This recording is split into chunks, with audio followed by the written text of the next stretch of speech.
دو آدمی ایسے ہیں جن پہ رشک کرنا جائز ہے، یعنی جن کی ریس کرنا جائز ہے۔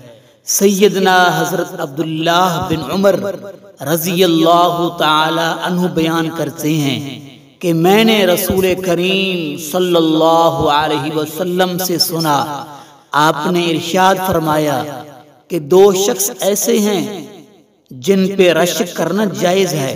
پہلا شخص رجل اتاہ اللہ الکتاب وقام بہ آناء اللیل، وہ شخص جس کو اللہ رب العالمین نے قرآن کا علم دیا ہو، قرآن دیا ہو، وہ راتوں کو بھی اس کی تلاوت کرتا اور عمل کرتا ہو۔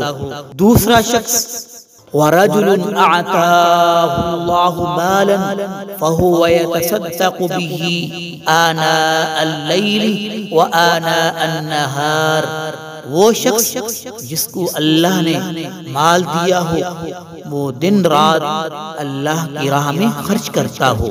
یہ دو آدمی ایسے ہیں جنہیں دیکھ کر یہ کہا جا سکتا ہے کہ اے اللہ، ہمیں بھی قرآن جیسی نعمت عطا کر، ہم بھی اس کی دن رات تلاوت کریں اور اس پر عمل کریں۔ اور ایسے مالدار شخص کو دیکھ کر یہ کہا جا سکتا ہے، رشک کیا جا سکتا ہے کہ اے اللہ، ہمیں بھی اتنا مال عطا کر تاکہ ہم بھی اس کو دن رات تیری راہ میں خرچ کریں۔ اللہ رب العالمین ہم سب کو اس حدیث مبارکہ پہ عمل پیرا ہونے کی توفیق نصیب فرمائے۔ معزز سامعین، رسول اکرم صلی اللہ علیہ وسلم کے مبارک فرمان کو سن کر آگے ضرور شیئر کیجئے۔